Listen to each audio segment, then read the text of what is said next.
नमस्कार, मैं हूं नीना गौतम और आप देख रहे हैं तूफान मेल न्यूज़। पूर्व मुख्यमंत्री जयराम ठाकुर ने आज देवसदन कुल्लू में संयुक्त मोर्चा की बैठक को संबोधित किया। इस अवसर पर उन्होंने जहां मोदी सरकार की 9 वर्षों की उपलब्धियों को गिनाया, वहीं सुक्खू सरकार को भी घेरा। आप स्वयं देखिए क्या बोले जयराम ठाकुर। आदरणीय प्रधानमंत्री नरेंद्र मोदी जी के नेतृत्व में पूरे देश भर में 9 साल के कार्यकाल में बहुत सारा विकास हुआ और अंतर्राष्ट्रीय स्तर पर भारत का सम्मान और ज़्यादा मजबूत हुआ।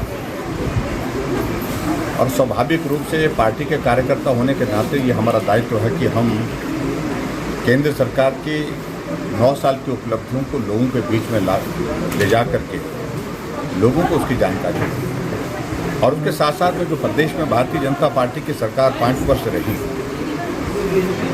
उन उपलब्धियों को भी लोगों के बीच में लेकर के चले। और उस दृष्टि से आज संयुक्त मोर्चा की यहाँ पर कुल्लू की बैठक संपन्न हुई। इससे पहले मनाली की भी संपन्न हुई और हमारा कार्यकर्ता पूरे जोश के साथ लग गया है।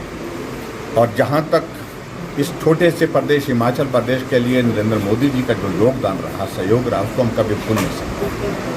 आज 41,000 करोड़ रुपए के लगभग हमारे 4 लेन के प्रोजेक्ट, कुछ पे काम पूरा हो गया, कुछ पे काम चल रहा है। छोटे से हिमाचल प्रदेश की यही हिमाचल प्रदेश है जहां पूरे देश भर में 4 वंदे भारत ट्रेन अभी शुरू नहीं हुई थी, 3 शुरू हुई थी, तो चौथी अगर शुरुआत हुई तो हिमाचल प्रदेश के ऊना से। हिमाचल प्रदेश के लिए बल्क ड्रग फार्मा पार्क मिला, हिमाचल प्रदेश के लिए मेडिकल डिवाइस पार्क मिला और हिमाचल प्रदेश के लिए नरेंद्र भाई मोदी जी के आशीर्वाद से ऑल इंडिया मेडिकल इंस्टीट्यूट मिला, जिसका शिलान्यास उन्होंने किया, उसका उद्घाटन करके भी समर्पित किया प्रदेश की जनता को। अटल टनल रोहतांग बन करके तैयार हुआ और बन करके तैयार होकर के उसको समर्पित किया। और उसके बाद हिमाचल प्रदेश के लिए 3,000 करोड़ रुपए का हमारा प्रधानमंत्री ग्राम सड़क योजना का पैकेज 3, उसकी शुरुआत चंबा से की। ऐसी एक नहीं, बहुत सारी योजना। और हिमाचल प्रदेश के लिए जो स्पेशल ग्रांट उन्होंने मदद के रूप में दी है, वो बहुत बड़ा एक अमाउंट है। उस अमाउंट के माध्यम से 2100 करोड़ रुपए का टूरिज्म का प्रोजेक्ट हमको हिमाचल प्रदेश के लिए एडीबी का मिला। तो ऐसे में कहीं भी कमी नहीं छोड़ी है प्रधानमंत्री नरेंद्र भाई मोदी जी ने। और उन सारी बातों को लेकर के हम लोगों के बीच में जा कर के अपनी बात कहने के लिए आज पार्टी के साथियों से आग्रह किए हैं और सब साथी लगे हैं। और निश्चित रूप से आने वाले समय में हिमाचल प्रदेश में सरकार जहां कांग्रेस की है, यहाँ पर भी हम चारों की चारों सीटें जीतेंगे लोकसभा की। और दूसरी बात, जो कांग्रेस की सरकार वर्तमान सरकार है, उसका 6 महीने का कार्यकाल में आप देखिए 8,000 करोड़ रुपये का ऋण ले लिया, जो सर्वाधिक है आज तक के स्पैन के हिसाब से। इतने छोटे से समय में इतना सारा लोन ले लिया, जो हमको पाठ पढ़ा रहे थे कि लोन लिया। तो अब क्यों ले रहे हैं? अगर नहीं हमने गलत किया है, हमने लोन नहीं लेना चाहिए था, तो आप क्यों ले रहे हैं? इस बात को लेकर के प्रश्न का जवाब दें। आज पूरे प्रदेश भर में उन गारंटियों का जवाब पूछ रहे हैं लोग। क्या हुआ को 1,500 रुपये की जो महिलाओं के लिए कहा, आपने कहा कि दूध हम 80 रुपये गाय का, 100 रुपये भैंस का दूध लेंगे। आपने कांग्रेस की गारंटी ये थी कि 300 यूनिट बिजली के फ्री देंगे, उसका क्या हुआ? कांग्रेस की गारंटी ये थी कि 5 लाख बेरोजगारों को सरकारी नौकरी देंगे, 8,000 से ज़्यादा हमारे आउटसोर्स में लगे हुए कर्मचारियों को घर का रास्ता दिखा दिया।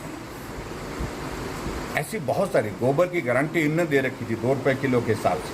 तो इन सारी बातों का जवाब देने के लिए कांग्रेस के पास जो है आने वाला समय बड़ा संकट होने वाला, जब लोग पूछेंगे। और कानून व्यवस्था की परिस्थिति इस प्रकार की है हिमाचल प्रदेश में कि 6 महीने के कार्यकाल में 45 मर्डर के केस हो गए हिमाचल प्रदेश में। एक नौजवान की चंबा में 8 टुकड़ों में हत्या करने के बाद जो है उसकी लाश बोरी में डाल करके दफना दी गई। और हम वहाँ पर जब परिवार के लोगों को सांत्वना देने के लिए जा रहे हैं, तो वहाँ हमारा रास्ता वहाँ से 60 किलोमीटर दूर ही रोक दिया गया। तो ऐसी बहुत सारी, आज मैं मनाली में था और मनाली में पढ़ा कि सर्किट हाउस पूरा आउटसोर्स कर दिया है, सर्किट हाउस। और सर्किट हाउस में आउटसोर्स करने के बाद वहाँ पर अटल जी का चित्र लगा होता सर्किट हाउस में, क्योंकि अटल जी वहाँ बहुत लंबे समय तक आते रहे, जाते रहे, ठहरते रहे।